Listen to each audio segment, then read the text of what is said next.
pemilu sebagai sebuah agenda politik yang periodik begitu, yang dia hakikatnya keniscayaan dari proses demokratisasi itu sendiri, memang tidak terhindarkan melahirkan banyak polarisasi yang berpotensi mengancam keutuhan bangsa.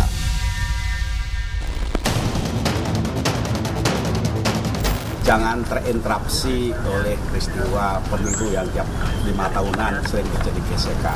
Tapi sepanjang proses pemilu itu bisa jujur, adil, aman, transparan, itu tidak akan terjadi. Nah, sekarang persoalannya bagaimana kita ikut mengawal.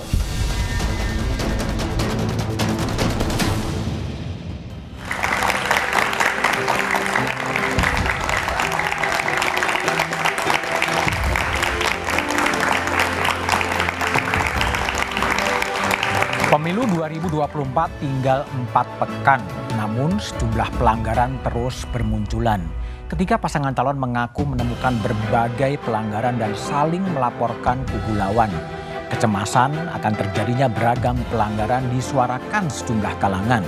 Koalisi masyarakat sipil dan Sivitas Akademika pun tak tinggal diam. Mereka menyerukan penyelenggaraan pemilu yang adil, jujur, dan bermartabat. Beragam gerakan dilakukan, mulai dari membuat berbagai aplikasi guna mengawasi rekapitulasi suara hingga menemui sejumlah tokoh bangsa untuk menyuarakan pentingnya netralitas pemerintah dalam pemilu 14 Februari nanti agar tak ada masalah legitimasi di kemudian hari. Benarkah pemilu 2024 ini rawan kecurangan? Dan sejauh mana berbagai gerakan masyarakat sipil ini mampu mencegah terjadinya pelanggaran dalam pemilu nanti? Inilah Satu Meja The Forum, mengapa pemilu harus dikawal.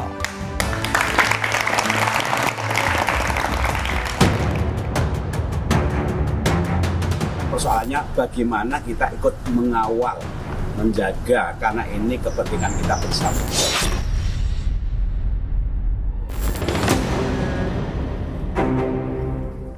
Menjaga keutuhan bangsa dan kondisi jelang pemilu 2024 menjadi pokok bahasan saat sejumlah tokoh gerakan nurani bangsa menemui Presiden ke-6 RI Susilo Bambang Yudhoyono. Kalau ada apa-apa, kalau kondisinya membutuhkan kita duduk bersama sebagai bangsa, gerakan nurani bangsa perlu mengambil perannya. Para tokoh gerakan nurani bangsa ini juga menemui Wakil Presiden Ma'ruf Amin guna membahas pemilu 2024 yang berpotensi menciptakan polarisasi di masyarakat. Ketika keadaan tidak baik-baik saja, yang paling pokok dipertahankan, diusahakan dan dikembangkan adalah persatuan kesatuan Indonesia. Bahkan beliau pakai istilah supaya pengeng itu kuping bangsa kita ini agar eling. Para penyelenggara negara dan semua kita eling. Para tokoh sepakat apapun hasil pemilu nanti harus dihormati dan berlangsung secara jujur, adil, damai, dan bermartabat. Karena kalau tidak bermartabat, kalau tidak damai, itu mungkin legalitas bisa didapat, tapi legitimasi tidak didapat. Gerakan kawal pemilu terus bermunculan dan diinisiasi kelompok masyarakat sipil dan Sivitas Akademika. Bahkan, koalisi masyarakat sipil ini meluncurkan aplikasi Jaga Suara Pemilu 2024 sebagai upaya mengawal tahapan pemilu hingga titik akhir penghitungan suara. Mengapa pemilu harus dikawal? Selain potensi polarisasi, apa saja potensi konflik yang bisa tercipta bila para tokoh bangsa tidak turun gunung ikut mengawal pemilu 2024? Pemimpin yang begini yang harus kita pilih, ya, yang artinya tidak hanya memikirkan kelompoknya saja, tidak hanya memikirkan etnisnya saja, tidak memikirkan agamanya saja, tapi semuanya.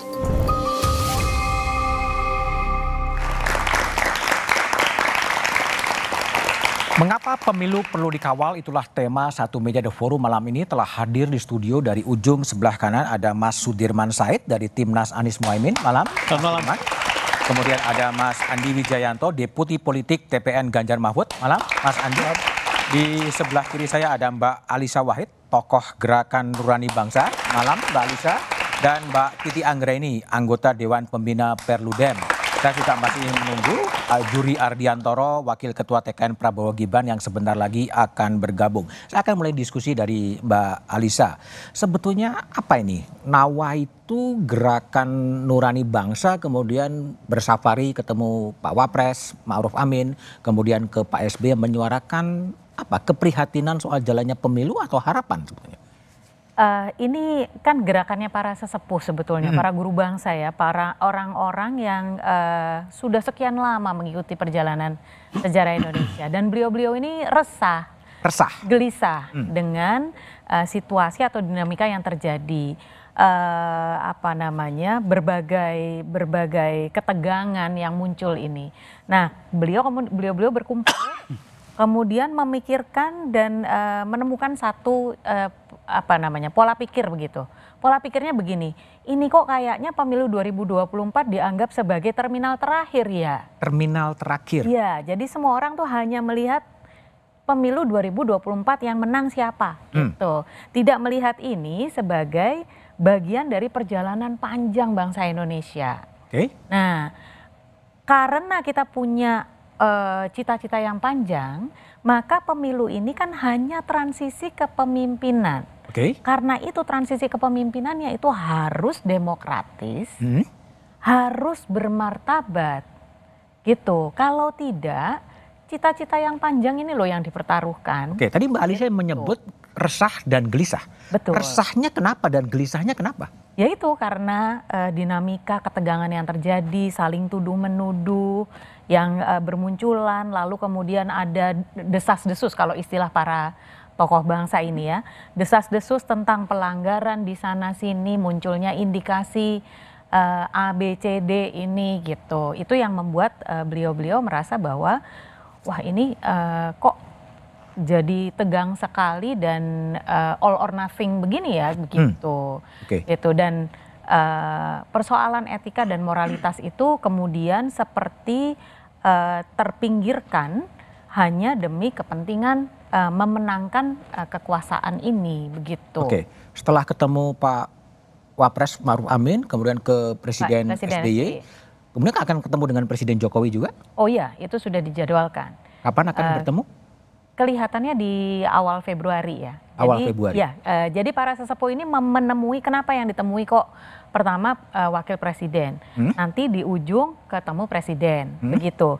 Tapi ketemu juga dengan para sesepuh bangsa yang dalam hal ini tentu saja adalah para presiden, para mantan wakil presiden, lalu juga bertemu dengan penyelenggara negara yang terkait langsung dengan pemilu. Begitu, KPU, Bawaslu, kemudian Kapolri dan Panglima TNI itu kita ingin bertemu. Bahkan kita ingin bertemu dengan MK. Karena nanti sengketa pemilu itu akan diproses di Mahkamah Konstitusi. Itu dengan lagu yang sama, ketemu dengan Kapolri, ketemu dengan Panglima TNI, ketemu dengan MK, menyuarakan kegelisahan dan keresahan itu. Betul. Dan meminta mereka menjalankan amanah sebagai penyelenggara negara untuk menjalankan proses transisi kepemimpinan ini dengan adil dan demokratis. Itu yang diharapkan. Itu ada asumsi bahwa sekarang ada tidak adil dan kurang demokratis? Indikasi-indikasi yang muncul, desas-desus yang muncul itu kan banyak sekali. Saling menuduh itu banyak sekali gitu. Bahkan persoalan, jadi begini, lebih dari sekedar pelanggarannya itu sendiri adalah resolusinya gitu. Maksudnya penyelesaiannya itu gimana dari setiap kasus ini. Kalau setiap kasus ini diselesaikan dengan jelas, jadi ada pengaduan, ada indikasi, lalu jawabannya jelas, maka kepercayaan publik kan tinggi.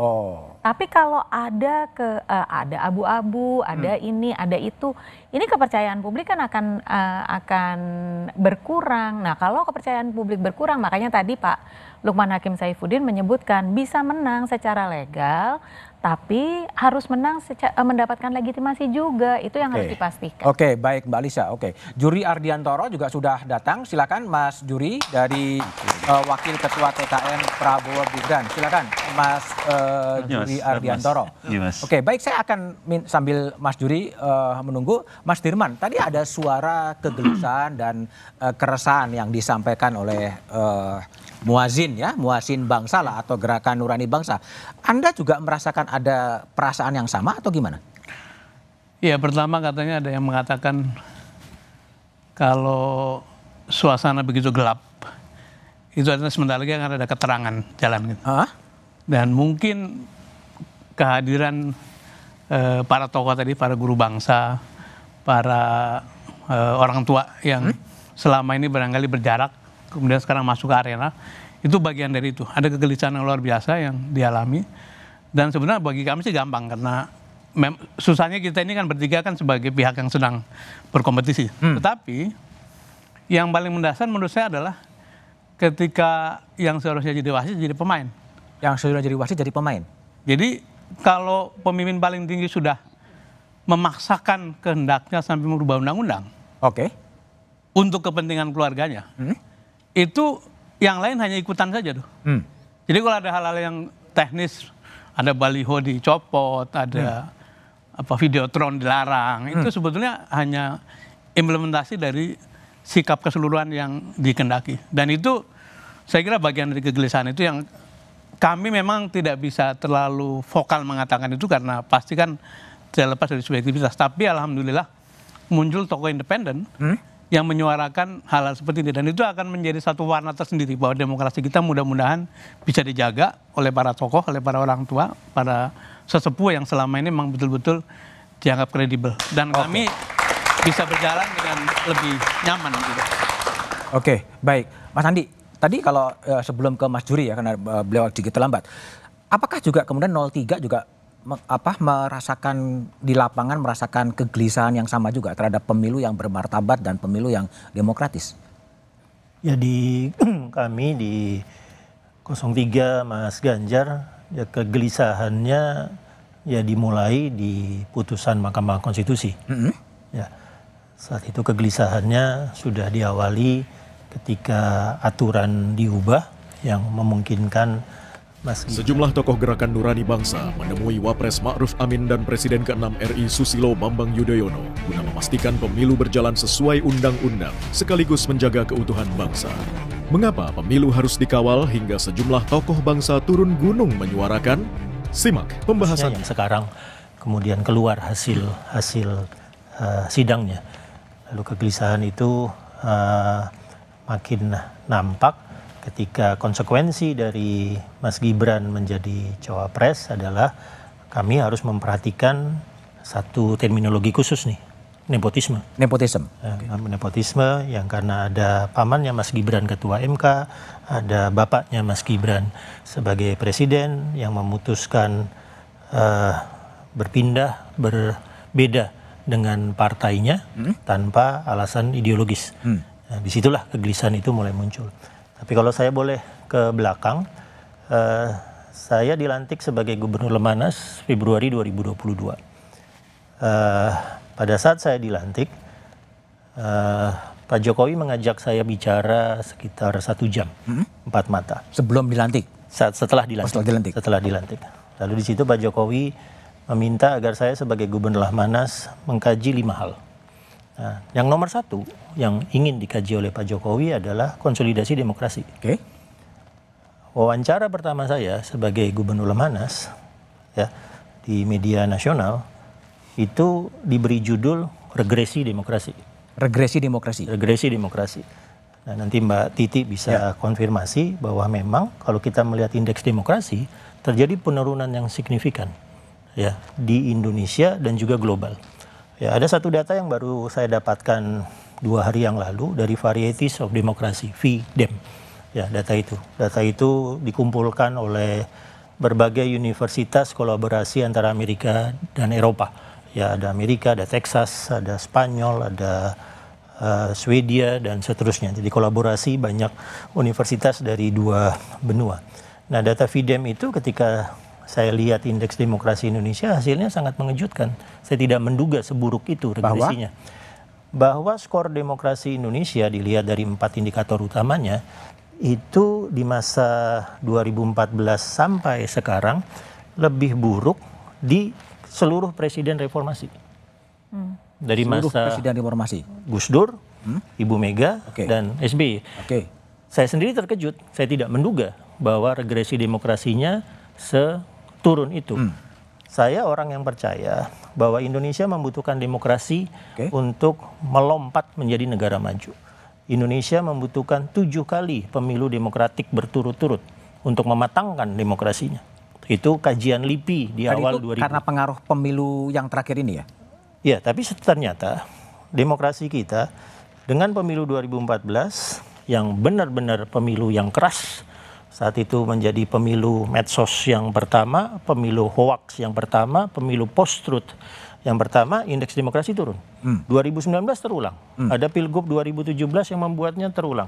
Nah, sekarang di 2024 kita sebetulnya melaksanakan pemilu yang bisa menjadi salah satu terobosan demokratik kita untuk memulihkan konsolidasi demokrasi kita.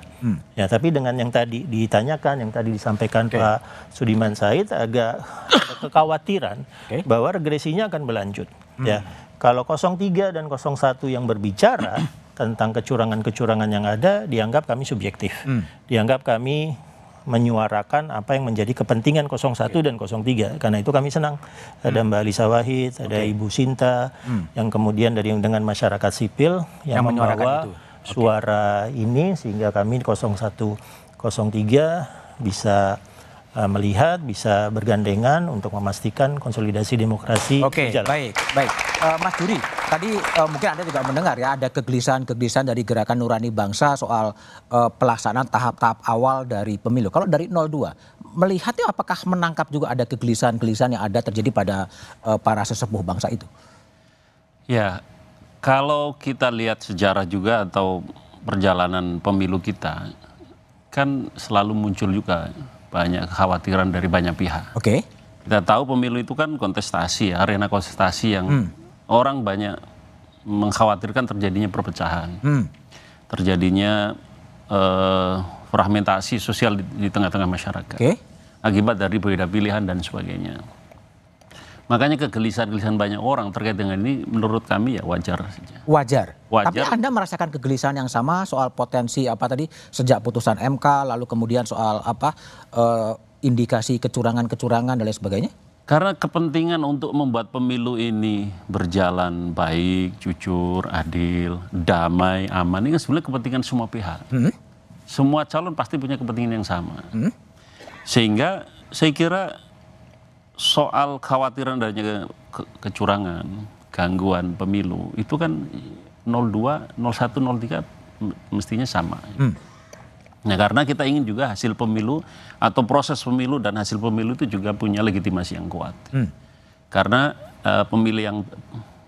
pemimpin yang terpilih dalam pemilu ini juga harus punya legitimasi yang kuat. Jadi ya mari kita jaga proses ini menjadi proses yang damai, proses yang aman, proses yang benar, proses yang fair, dan itu bukan hanya kepentingan calon kan, kepentingan semua, pemerintah. Artinya kalau dalam perspektif 02 sampai sekarang semuanya on the right track dan semuanya nggak ada tidak ada sesuatu yang menyimpang dari idealisme dari sebuah pemilu. Justru harus kita buktikan dari seluruh proses atau seluruh dugaan kecurangan ya. Kira-kira kecurangannya apa, siapa yang melakukan, bagaimana proses hukumnya. Kalau misalnya kita memang melihat ada kecurangan. Karena jangan sampai kecurangan-kecurangan yang terjadi atau dugaan kecurangan yang terjadi itu, tadi Mas Andi juga sampaikan, subjektif kalau yang bilang 01 atau 03, apakah pertanyaannya kecurangan dilakukan oleh 02? Kan kita harus buktikan juga. Gitu. Siapa yang melakukan kecurangan, supaya tidak terjadi persepsi bahwa kecurangan dilakukan oleh 02. Kita juga pengen tahu kan, Oke, jadi lebih kepada bagaimana laporan-laporan kecurangan itu ditindaklanjuti lah secara legal formal. Tapi mungkin jadi pertanyaan adalah ini ada apa ya, muasin tokoh-tokoh bangsa itu juga kemudian turun gunung untuk mengawal pemilu ini? Jawabannya setelah jeda berikut ini.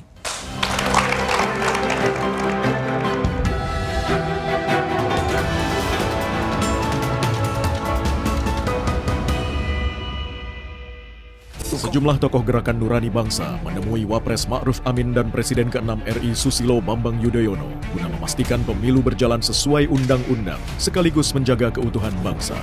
Mengapa pemilu harus dikawal hingga sejumlah tokoh bangsa turun gunung menyuarakan? Simak pembahasannya dalam Satu Meja The Forum, Rabu 17 Januari pukul 8:30 malam, live di Kompas TV. Sejumlah tokoh gerakan Nurani Bangsa menemui Wapres Ma'ruf Amin dan Presiden ke-6 RI Susilo Bambang Yudhoyono guna memastikan pemilu berjalan sesuai undang-undang sekaligus menjaga keutuhan bangsa. Mengapa pemilu harus dikawal hingga sejumlah tokoh bangsa turun gunung menyuarakan?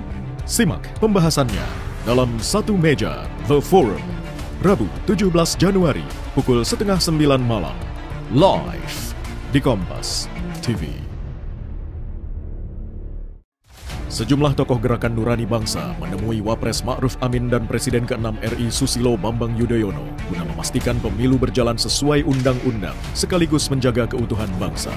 Mengapa pemilu harus dikawal hingga sejumlah tokoh bangsa turun gunung menyuarakan? Simak pembahasannya dalam Satu Meja The Forum, Rabu 17 Januari pukul 8:30 malam, live di Kompas TV. Sejumlah tokoh gerakan Nurani Bangsa menemui Wapres Ma'ruf Amin dan Presiden ke-6 RI Susilo Bambang Yudhoyono guna memastikan pemilu berjalan sesuai undang-undang sekaligus menjaga keutuhan bangsa. Mengapa pemilu harus dikawal hingga sejumlah tokoh bangsa turun gunung menyuarakan? Simak pembahasannya dalam Satu Meja The Forum, Rabu 17 Januari pukul 8:30 malam, live di Kompas TV. Sejumlah tokoh gerakan Nurani Bangsa menemui Wapres Ma'ruf Amin dan Presiden ke-6 RI Susilo Bambang Yudhoyono guna memastikan pemilu berjalan sesuai undang-undang sekaligus menjaga keutuhan bangsa. Mengapa pemilu harus dikawal hingga sejumlah tokoh bangsa turun gunung menyuarakan? Simak pembahasannya dalam Satu Meja The Forum, Rabu 17 Januari pukul 8:30 malam, live di Kompas TV. Sejumlah tokoh gerakan Nurani Bangsa menemui Wapres Ma'ruf Amin dan Presiden ke-6 RI Susilo Bambang Yudhoyono guna memastikan pemilu berjalan sesuai undang-undang sekaligus menjaga keutuhan bangsa. Mengapa pemilu harus dikawal hingga sejumlah tokoh bangsa turun gunung menyuarakan? Simak pembahasannya dalam Satu Meja The Forum, Rabu 17 Januari pukul 8:30 malam, live di Kompas TV. Sejumlah tokoh gerakan Nurani Bangsa menemui Wapres Ma'ruf Amin dan Presiden ke-6 RI Susilo Bambang Yudhoyono guna memastikan pemilu berjalan sesuai undang-undang sekaligus menjaga keutuhan bangsa. Mengapa pemilu harus dikawal hingga sejumlah tokoh bangsa turun gunung menyuarakan? Simak pembahasannya dalam Satu Meja The Forum, Rabu 17 Januari pukul 8:30 malam, live di Kompas TV. Sejumlah tokoh gerakan Nurani Bangsa menemui Wapres Ma'ruf Amin dan Presiden ke-6 RI Susilo Bambang Yudhoyono guna memastikan pemilu berjalan sesuai undang-undang sekaligus menjaga keutuhan bangsa. Mengapa pemilu harus dikawal hingga sejumlah tokoh bangsa turun gunung menyuarakan? Simak pembahasannya dalam Satu Meja The Forum, Rabu 17 Januari pukul 8:30 malam, live di Kompas TV. Sejumlah tokoh gerakan Nurani Bangsa menemui Wapres Ma'ruf Amin dan Presiden ke-6 RI Susilo Bambang Yudhoyono guna memastikan pemilu berjalan sesuai undang-undang sekaligus menjaga keutuhan bangsa. Mengapa pemilu harus dikawal hingga sejumlah tokoh bangsa turun gunung menyuarakan? Simak pembahasannya dalam Satu Meja The Forum, Rabu 17 Januari pukul 8:30 malam, live di Kompas TV. Sejumlah tokoh gerakan Nurani Bangsa menemui Wapres Ma'ruf Amin dan Presiden ke-6 RI Susilo Bambang Yudhoyono guna memastikan pemilu berjalan sesuai undang-undang sekaligus menjaga keutuhan bangsa. Mengapa pemilu harus dikawal hingga sejumlah tokoh bangsa turun gunung menyuarakan? Simak pembahasannya dalam Satu Meja The Forum, Rabu 17 Januari pukul 8:30 malam, live di Kompas TV. Sejumlah tokoh gerakan Nurani Bangsa menemui Wapres Ma'ruf Amin dan Presiden ke-6 RI Susilo Bambang Yudhoyono guna memastikan pemilu berjalan sesuai undang-undang sekaligus menjaga keutuhan bangsa. Mengapa pemilu harus dikawal hingga sejumlah tokoh bangsa turun gunung menyuarakan? Simak pembahasannya dalam Satu Meja The Forum, Rabu 17 Januari pukul 8:30 malam, live di Kompas TV. Sejumlah tokoh gerakan Nurani Bangsa menemui Wapres Ma'ruf Amin dan Presiden ke-6 RI Susilo Bambang Yudhoyono guna memastikan pemilu berjalan sesuai undang-undang sekaligus menjaga keutuhan bangsa. Mengapa pemilu harus dikawal hingga sejumlah tokoh bangsa turun gunung menyuarakan? Simak pembahasannya dalam Satu Meja The Forum, Rabu 17 Januari pukul 8:30 malam, live di Kompas TV. Sejumlah tokoh gerakan Nurani Bangsa menemui Wapres Ma'ruf Amin dan Presiden ke-6 RI Susilo Bambang Yudhoyono guna memastikan pemilu berjalan sesuai undang-undang sekaligus menjaga keutuhan bangsa. Mengapa pemilu harus dikawal hingga sejumlah tokoh bangsa turun gunung menyuarakan? Simak pembahasannya dalam Satu Meja The Forum, Rabu 17 Januari pukul 8:30 malam, live di Kompas TV. Sejumlah tokoh gerakan Nurani Bangsa menemui Wapres Ma'ruf Amin dan Presiden ke-6 RI Susilo Bambang Yudhoyono guna memastikan pemilu berjalan sesuai undang-undang sekaligus menjaga keutuhan bangsa. Mengapa pemilu harus dikawal hingga sejumlah tokoh bangsa turun gunung menyuarakan? Simak pembahasannya dalam Satu Meja The Forum, Rabu 17 Januari pukul 8:30 malam, live di Kompas TV. Perludem yang udah lama berpengalaman untuk memantau pemilu gitu dibandingkan pemilu sebelumnya juga sekarang memang ada kegelisahan yang sama juga Anda lihat. Iya, saya pernah mengatakan bahwa 2024 itu pemilu yang bisa dikatakan dari 99 sampai 2024 pemilu yang paling kritis ya. Paling kritis? Paling kritis. Kenapa? Karena kenapa kalau dulu persoalan itu agak sektoral, misalnya penyelenggaranya yang kurang kompeten. Tapi sekarang tuh dari semua lini kita punya masalah, dari sisi aturan, dari sisi penyelenggara, dari sisi proses, lalu kontroversi kecurangan yang penyelesaiannya itu tidak bulat begitu. Selalu menimbulkan pertanyaan, kenapa begitu? Sebut saja misalnya soal di Batubara, tiba-tiba kasus ditutup, baru beberapa hari kita baru kemudian bertanya-tanya walaupun itu rekaman, tetapi tiba-tiba kasus ditutup. Lalu kemudian soal misalnya abdesi, soal kejadian Banpol PP di Garut, lalu ada lagi catatan-catatan misalnya soal birokrasi di Bekasi. Dan itu selalu kemudian selesai dengan tanda tanya yang sangat besar, menggantung. Nah, sesuatu yang tidak selesai dengan bulat, dia akan terus membawa ekses pada keraguan-keraguan berikutnya. Kalau 2014, 2019 saya ingat betul sebenarnya gerakan serupa sudah ada, tapi panggilan moral untuk menyatukan. Supaya tidak terpolarisasi, supaya kemudian pasca pemilu kembali berangkulan. Sekarang itu bertambah begitu pada bagaimana kita memastikan ini tidak curang. Bagaimana memastikan supaya suara kita tuh murni. Kalau dulu 2014 di era kepemimpinan Pak Juri ya, Pak Juri ketua KPU pada waktu itu di penghujung periode, hasil yang kita hitung sebagai pembanding kawal pemilu itu adalah hasil yang dipublikasi oleh KPU.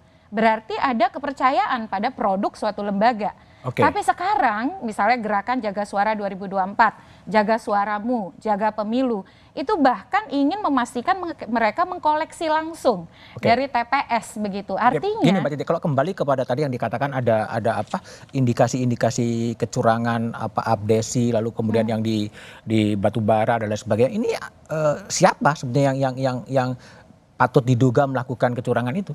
Ya, salah satu karena itu tidak pernah, justru karena dia tidak pernah terbuka begitu.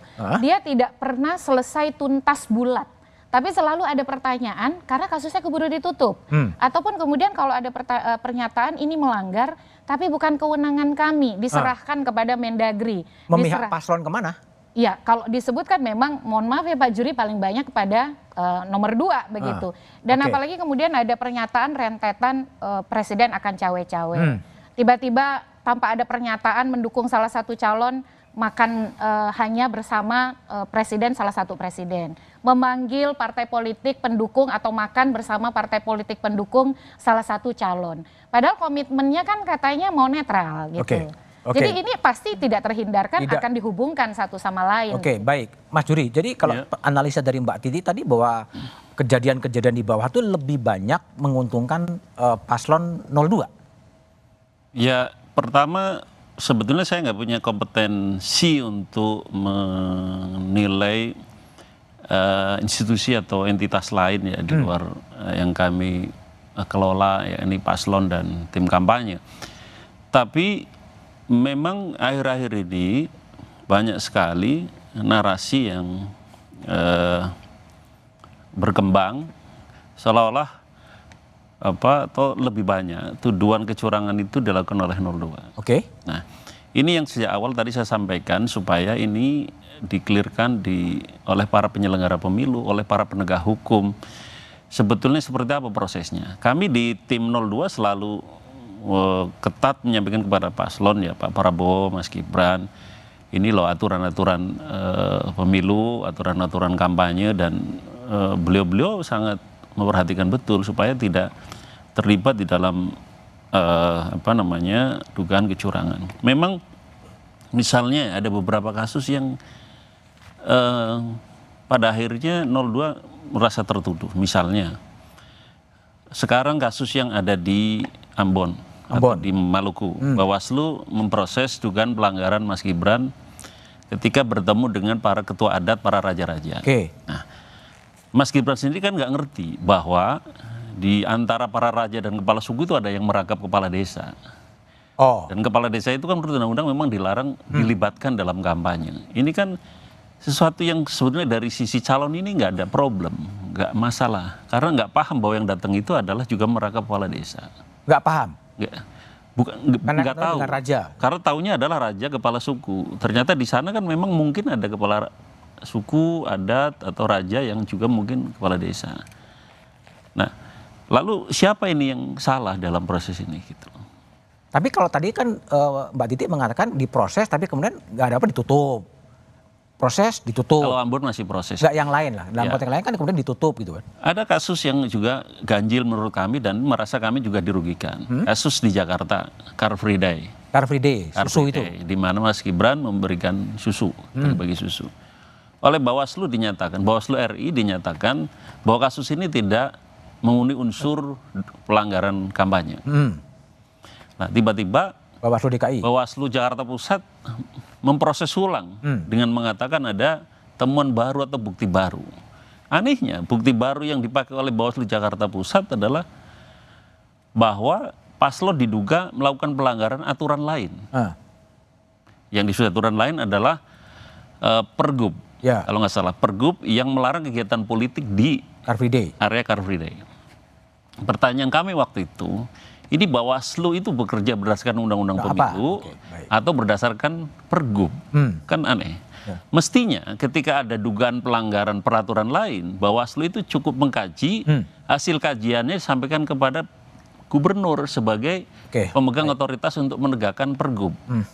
Tapi ini kan diproses dan kemudian dipublikasi bahwa Mas Gibran melakukan pelanggaran aturan lain. Loh, Bawaslu nggak boleh dong memvonis seseorang berdasarkan aturan di luar undang-undang pemilu atau peraturan KPU. Baik. Mas Dirman, ini narasi yang kami terima menjadi negatif. Mas Dirman, ini kan ada tadi Mbak Titi mengatakan ya dilaporin ke Bawaslu tapi nggak ada penjelasan, tiba-tiba ditutup, ada yang diteruskan juga. Gimana Anda lihat ini permasalahannya di mana sebetulnya? Menurut saya yang dilukai itu, yang luka itu adalah public trust. Public trust percayaan publik terhadap proses ini. Karena apa?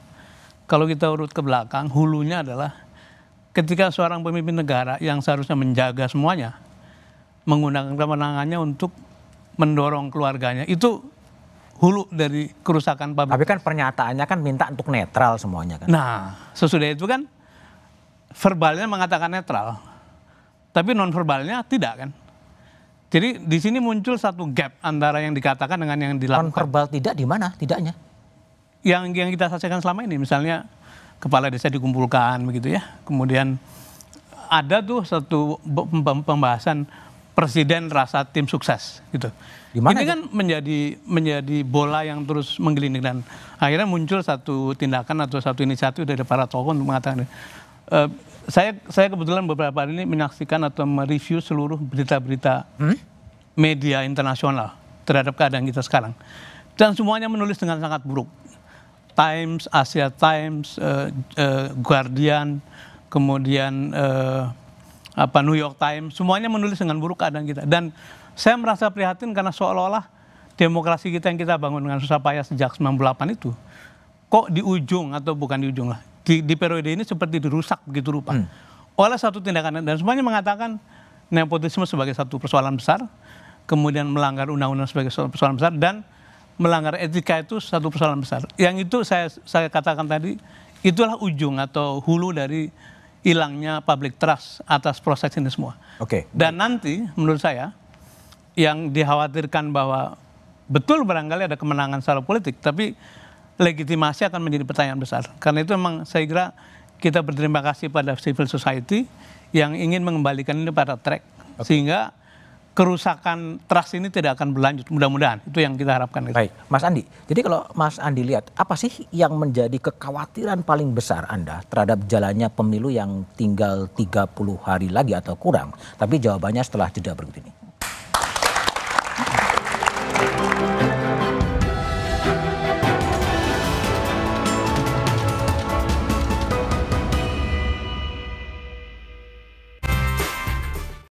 Sejumlah tokoh gerakan Nurani Bangsa menemui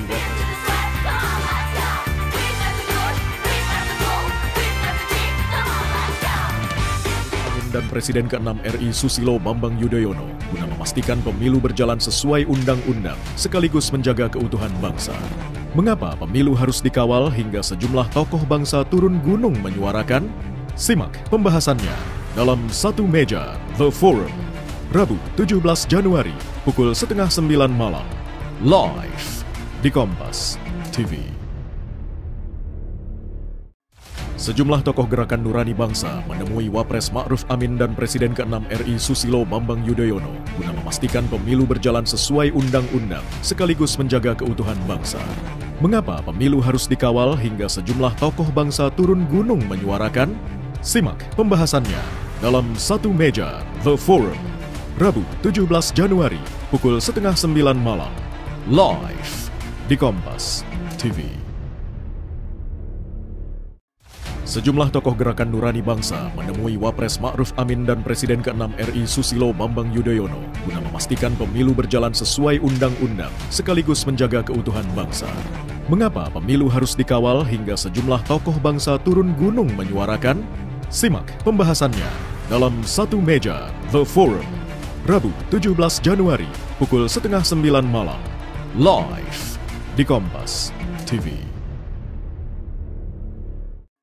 Sejumlah tokoh gerakan Nurani Bangsa menemui Wapres Ma'ruf Amin dan Presiden ke-6 RI Susilo Bambang Yudhoyono guna memastikan pemilu berjalan sesuai undang-undang sekaligus menjaga keutuhan bangsa. Mengapa pemilu harus dikawal hingga sejumlah tokoh bangsa turun gunung menyuarakan? Simak pembahasannya dalam Satu Meja The Forum, Rabu 17 Januari pukul 8:30 malam, live di Kompas TV. Sejumlah tokoh gerakan Nurani Bangsa menemui Wapres Ma'ruf Amin dan Presiden ke-6 RI Susilo Bambang Yudhoyono guna memastikan pemilu berjalan sesuai undang-undang sekaligus menjaga keutuhan bangsa. Mengapa pemilu harus dikawal hingga sejumlah tokoh bangsa turun gunung menyuarakan? Simak pembahasannya dalam Satu Meja The Forum, Rabu 17 Januari pukul 8:30 malam, live di Kompas TV. Sejumlah tokoh gerakan Nurani Bangsa menemui Wapres Ma'ruf Amin dan Presiden ke-6 RI Susilo Bambang Yudhoyono guna memastikan pemilu berjalan sesuai undang-undang sekaligus menjaga keutuhan bangsa. Mengapa pemilu harus dikawal hingga sejumlah tokoh bangsa turun gunung menyuarakan? Simak pembahasannya dalam Satu Meja The Forum, Rabu 17 Januari pukul 8:30 malam, live di Kompas TV. Sejumlah tokoh gerakan Nurani Bangsa menemui Wapres Ma'ruf Amin dan Presiden ke-6 RI Susilo Bambang Yudhoyono guna memastikan pemilu berjalan sesuai undang-undang sekaligus menjaga keutuhan bangsa. Mengapa pemilu harus dikawal hingga sejumlah tokoh bangsa turun gunung menyuarakan? Simak pembahasannya dalam Satu Meja The Forum, Rabu 17 Januari pukul 8:30 malam, live di Kompas TV.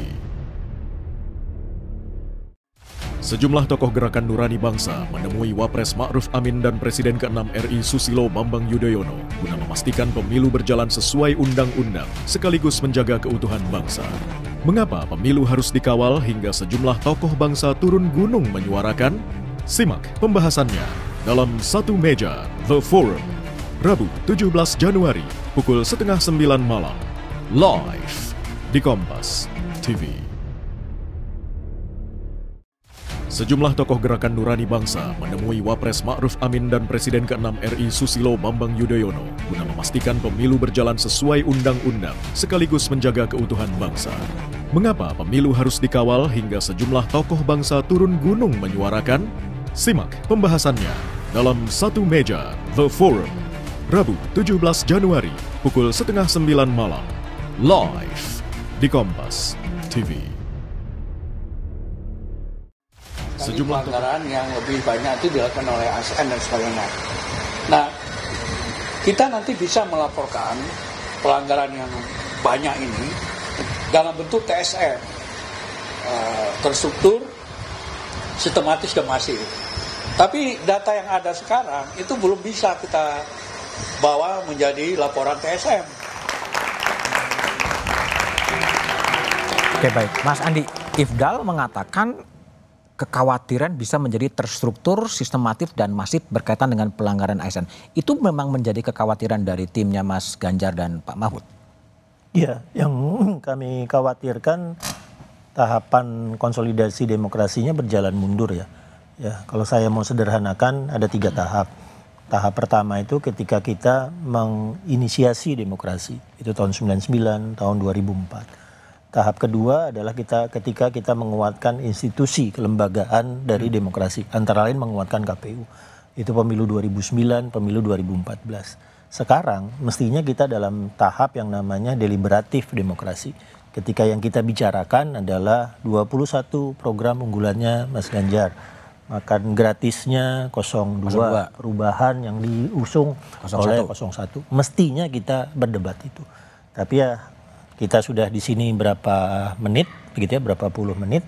Yang kita perdebatkan itu tahap kedua tentang kelembagaan dari penyelenggara demokrasi ini. Jadi kami ya merancang strategi pemilu. Kami merancang strategi pemilu, kami mengandalkan kandidat kami mengandalkan program kami mengandalkan partai kami mengandalkan relawan kami, ada yang main darat, ada yang main virtual. Kami mengandalkan itu. Itu strategi pemilu. Lalu tiba-tiba yang kami lihat adalah ada yang menggunakan strategi non pemilu. Apa itu? Strategi non pemilu adalah tiba-tiba ada yang mestinya tidak bergerak untuk pemenangan bergerak. Siapa itu? Tadi yang disebut oleh Mas Ifdal. Ada ASN, ada oknum Polri, ada oknum TNI, kita melihat baliho Dandim bersama dengan pasangan misalnya. Itu strategi non pemilu. Ya, strategi non pemilu yang hanya dikenal ketika Orde Baru memiliki Golkar yang di dalamnya ada birokrasi dan ABRI. Ya, tapi itu yang kita tabrak dulu. Ketika Golkar memenangkan pemilu berturut-turut 71, 78 sampai tahun 97 karena di dalamnya ada birokrasi dan ABRI, 97, 98 menabrak itu. Birokrasi, ABRI, TNI, Polri harus netral. Tidak boleh berpolitik praktis. Itu mandat reformasi. Itu yang menjadi andalan kita untuk melakukan konsolidasi demokrasi. Tiba-tiba di 2024 pada saat kita tinggal sedikit lagi mendapatkan demokrasi yang matang, pola Orde Baru muncul kembali. Nah, itu yang nanti sangat berbahaya untuk tahapan demokrasi kita selanjutnya. Oke, baik. Sebelum kita lanjutkan dialog, kita coba lihat terlebih dahulu video berikut ini. Pembukaan posko pengaduan pelanggaran pemilu yang berkantor di kantor Kemenkopolhukam. Kami melihat ini berpotensi adanya penyalahgunaan kewenangan atau abuse of power yang dapat menimbulkan konflik kepentingan dalam jabatan sebagai Kemenkopolhukam dalam kepentingan sebagai cawapres. Oke, baik. Mas Juri, ini juga dari pihak Anda ya, dari 02 kemudian juga mengkritik ya adanya pengaduan dari dibukanya posko pengaduan pemilu di Menkopolhukam. Ya. Jadi gini ya, kalau tadi di tayangan tadi Mas Ifdal Kasim dari 03 mengatakan ada indikasi ASN, pelanggaran TSM. TSM. Dari 02 juga tadi mengatakan yang sama. Nah, soal TSM ini justru kami khawatir jangan sampai kami juga terjebak dalam situasi divonis misalnya TSM. Jadi tim kampanye kami ingatkan betul jangan sampai melakukan pelanggaran. Jangan sampai melakukan pelanggaran. Karena pelanggaran itu nanti bisa dikonstruksi menjadi dugaan TSM. Maka begini, ketika ada dugaan TSM, maka bukan hanya dari kami yang berhati-hati untuk tidak melakukan tindakan pelanggaran, tapi jangan sampai ada situasi, ada template yang sengaja dibuat untuk kami masuk dan terjebak ke sana gitu loh. Kan bisa. Ada pihak-pihak lain yang memang sengaja menjerumuskan atau mengarahkan atau menggiring fenomena dugaan pelanggaran ini menjadi pelanggaran yang diarahkan ke 02. Tapi kalau tadi yang digambarkan oleh Mas Andi soal ada aparat yang kemudian berdampingan dengan paslon yang 02 dan lain sebagainya ini, itu juga di luar kontrol atau Anda merasa diuntungkan atau merasa dirugikan dengan hal yang demikian? Ya, tentu kalau ada pihak-pihak yang ingin menempatkan kami dalam posisi seperti itu, ya tentu terugikan dong. Terugikan? Terugikan. Terus apa yang kalau dirugikan, apa yang mau dikerjakan oleh 02? Ya, kami sejak awal dan sampai saat ini selalu mengingatkan bagi internal tim kampanye atau calon kami untuk berkampanye melanggar aturan. Yang kedua, kami juga harus mewaspadai situasi di mana kami digiring untuk seolah-olah melakukan pelanggaran. Oke.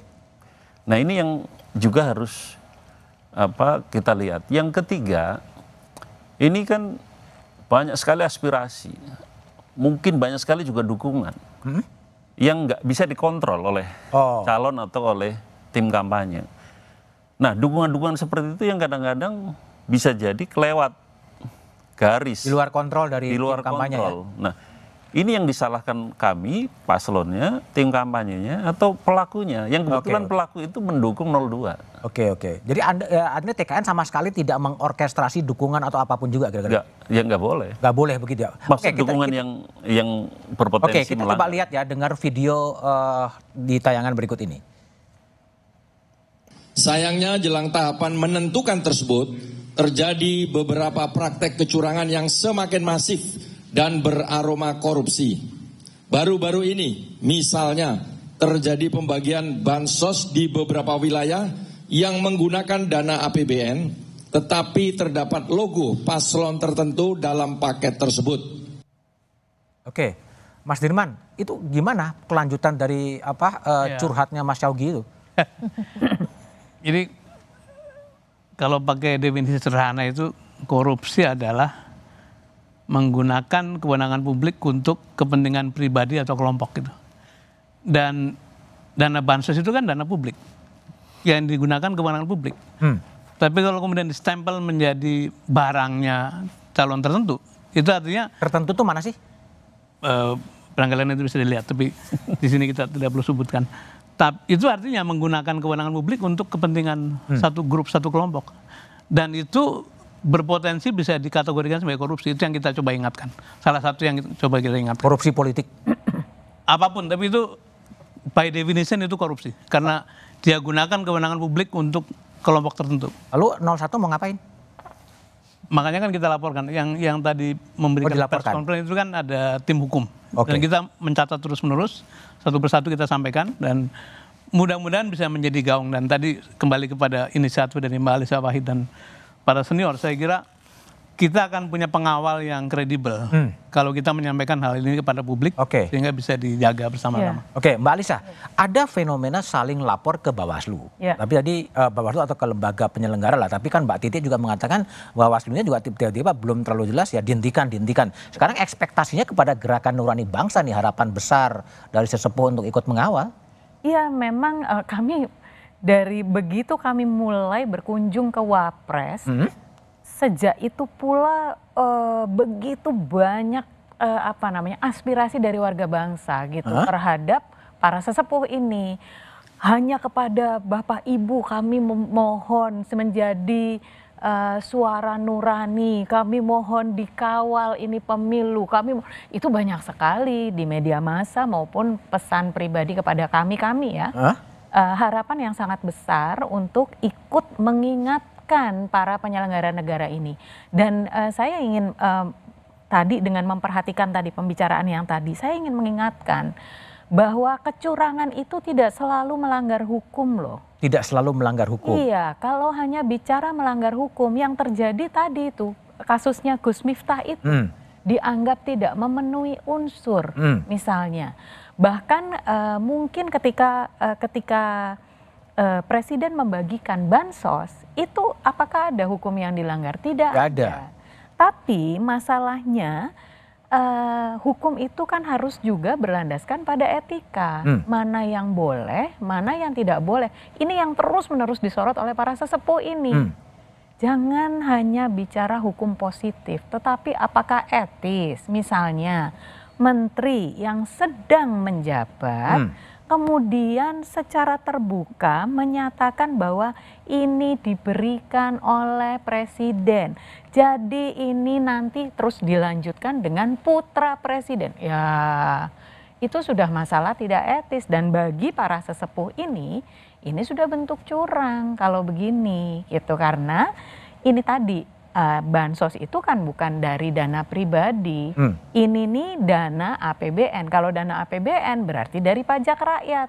Berarti kan bansos itu sebetulnya dari uang kita ini. Tadi Mbak Alisa ngomong soal etika dan moral. Anda yakin bahwa etika dan moral masih akan diperhatikan dalam suasana yang seperti sekarang? Nah, justru itu yang harus diingatkan.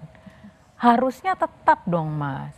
Harusnya kalau di dalam tadi kan penggunaan istilah-istilah keislamannya tuh banyak tuh ya, nawaitu terus tadi. Nah, kalau di dalam Islam misalnya ada fikih, ada usul fikih, legal maxim, ada landasan hukum yang itu juga harus tercapai gitu. Jadi kalau etikanya dilanggar, dikesampingkan, kalau istilah orang Jawa Timur, blind rek. Jadi bagaimana kemudian kita berharap dan apa yang harus dilakukan agar pemilu itu tetap bisa berjalan bermartabat dan jujur dan adil? Jawabannya setelah jeda berikut ini.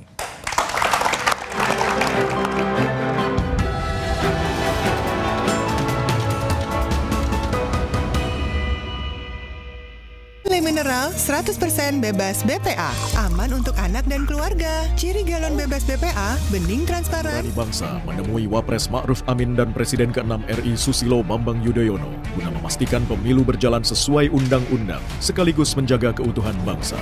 Mengapa pemilu harus dikawal hingga sejumlah tokoh bangsa turun gunung menyuarakan? Simak pembahasannya dalam Satu Meja The Forum, Rabu 17 Januari pukul 8:30 malam.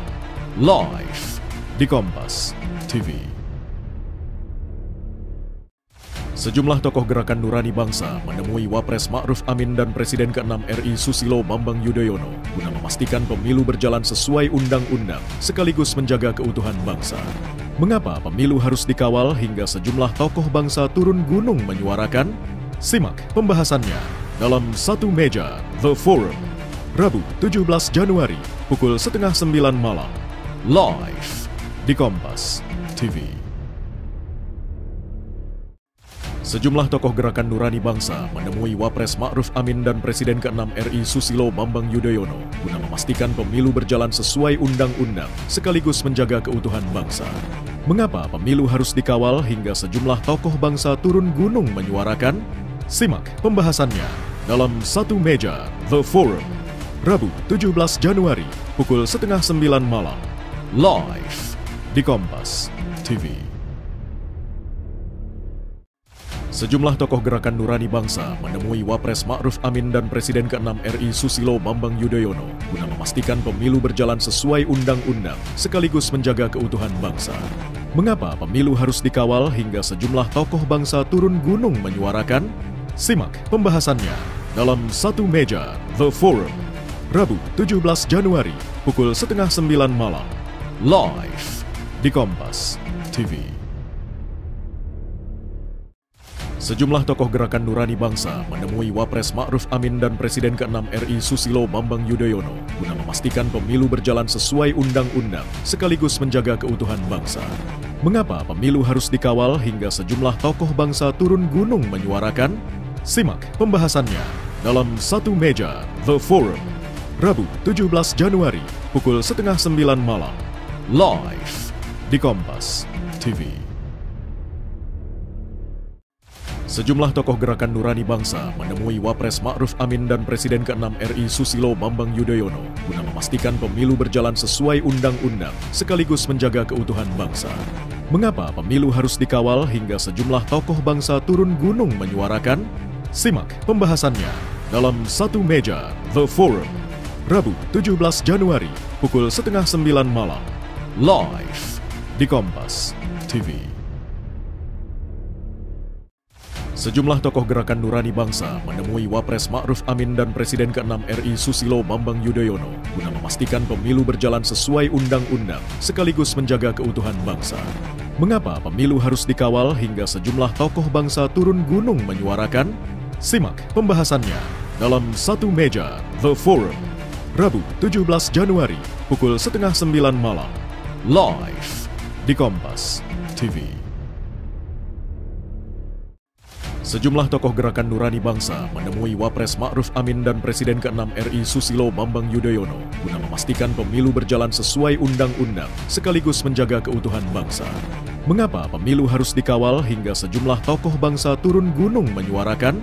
Simak pembahasannya dalam Satu Meja The Forum, Rabu 17 Januari pukul 8:30 malam, live di Kompas TV. Sejumlah tokoh gerakan Nurani Bangsa menemui Wapres Ma'ruf Amin dan Presiden ke-6 RI Susilo Bambang Yudhoyono guna memastikan pemilu berjalan sesuai undang-undang sekaligus menjaga keutuhan bangsa. Mengapa pemilu harus dikawal hingga sejumlah tokoh bangsa turun gunung menyuarakan? Simak pembahasannya dalam Satu Meja The Forum, Rabu 17 Januari pukul 8:30 malam, live di Kompas TV. Sejumlah tokoh gerakan Nurani Bangsa menemui Wapres Ma'ruf Amin dan Presiden ke-6 RI Susilo Bambang Yudhoyono guna memastikan pemilu berjalan sesuai undang-undang sekaligus menjaga keutuhan bangsa. Mengapa pemilu harus dikawal hingga sejumlah tokoh bangsa turun gunung menyuarakan? Simak pembahasannya dalam Satu Meja The Forum, Rabu 17 Januari pukul 8:30 malam, live di Kompas TV. Sejumlah tokoh gerakan Nurani Bangsa menemui Mas Dirman, apa yang akan dilakukan oleh paslon nomor 1 agar pemilu dan hasilnya itu bisa tetap legitimate? Apa yang mau dikerjakan? Harapan Anda apa? Jadi yang pertama, sepakat bahwa ukuran benar tidak itu bukan sekedar hukum, tapi juga soal kewajaran, soal kepatutannya. Nah, kami di 01 tentu melakukan persiapan berlapis-lapis. Komunikasi elit terus dilakukan, kemudian dengan KPU, dengan para penyelenggara negara untuk terus-menerus memberikan pesan.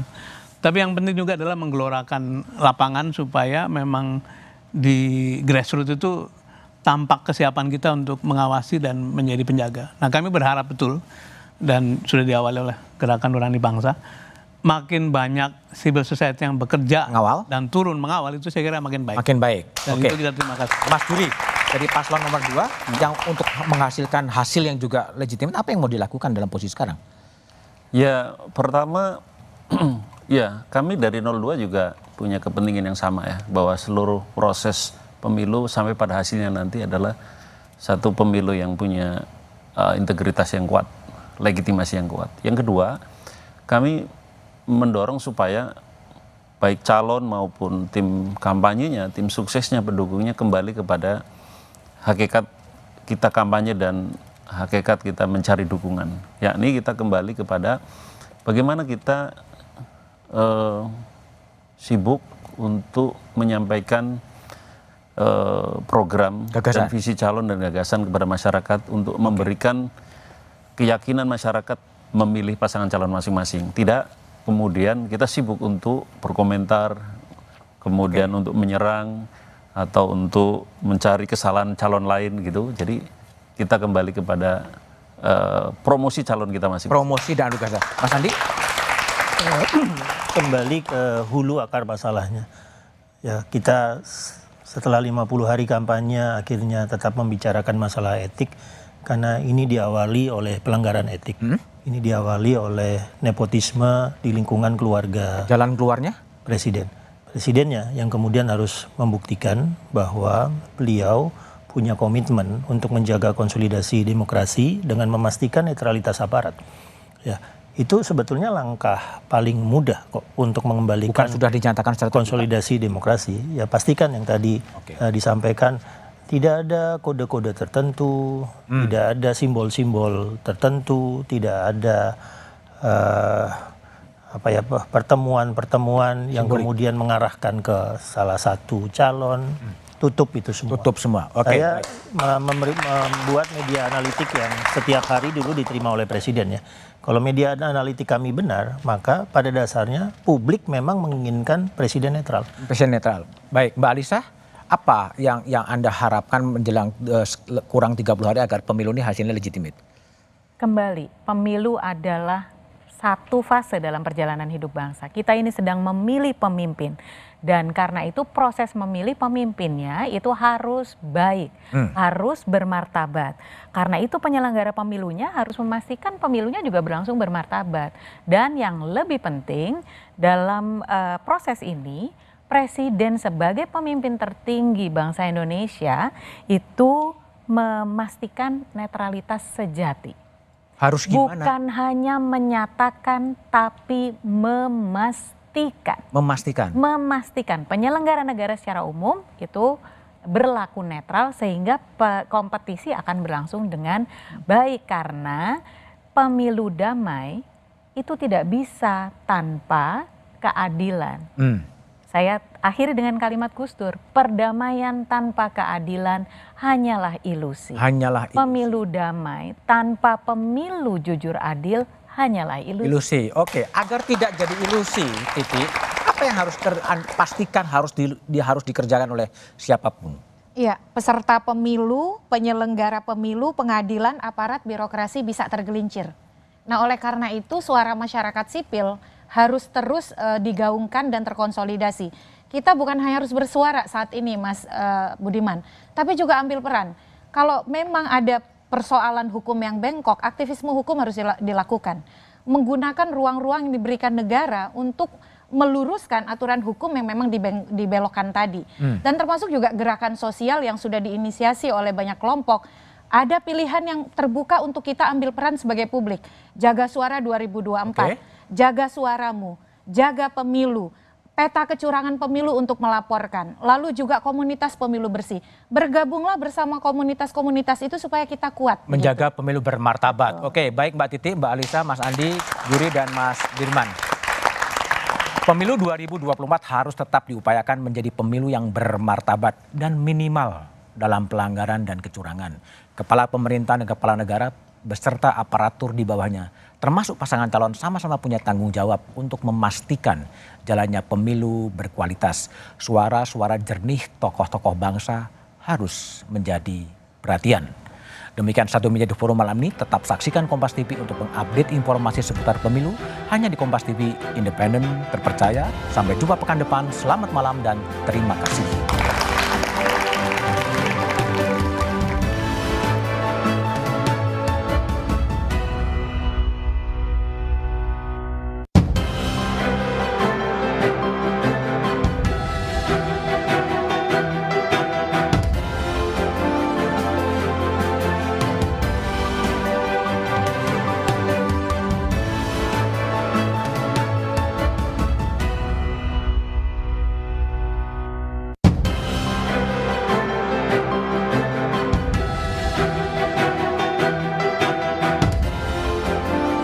Berbekal rencana polisi palsu pasangan suami istri.